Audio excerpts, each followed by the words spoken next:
வணக்கம். இது எஃப்ஐஆர். நாட்டின் பல்வேறு இடங்களில் நிகழ்ந்த குற்றங்கள் மற்றும் அதன் பின்னணி பற்றிய தொகுப்புகளை இப்போது பார்க்கலாம். திருவள்ளூர் அருகே தங்கத்தில் முதலீடு செய்தால் அதிக லாபம் ஈட்டலாம் என்று கூறி மருத்துவரின் மனைவியிடம் 80 சவரன் நகை மற்றும் 38 லட்சம் ரூபாய் மோசடி செய்யப்பட்ட சம்பவம் பரபரப்பு ஏற்படுத்தியுள்ளது. மாமியார் மூலமாக மருமகளை ஏமாற்றிய 3 பெண்களில் 2 சிக்கியிருக்கிறார்கள்.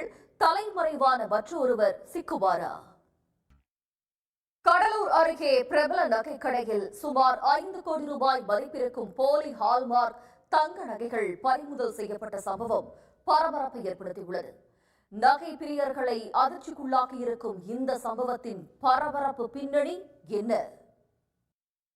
கோவையில் டிடெக்டிவ் ஏஜென்சி வைத்து மேற்கு மாவட்டங்களில் கருப்பு பணம், ஹவாலா பணம் புரளும் வீடுகளை கண்டறிந்து கொள்ளையடித்த வழக்கில் கைதான ரவுடி போலீசாரிடம் இருந்து தப்ப முயன்ற போது கால் முறிவு ஏற்பட்டுள்ளது. சேலத்தில் கொள்ளையடித்துவிட்டு தலைமறைவான திருப்பூர் ரவுடி சிக்கியது எப்படி?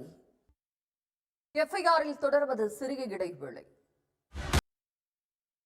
கொள்ளையன் ஒருவன் திருட வந்த இடத்தில் தவறுதலாக கிணற்றில் விழுந்து பரிதவித்த சம்பவம் கேரளாவில் அரங்கேறியுள்ளது.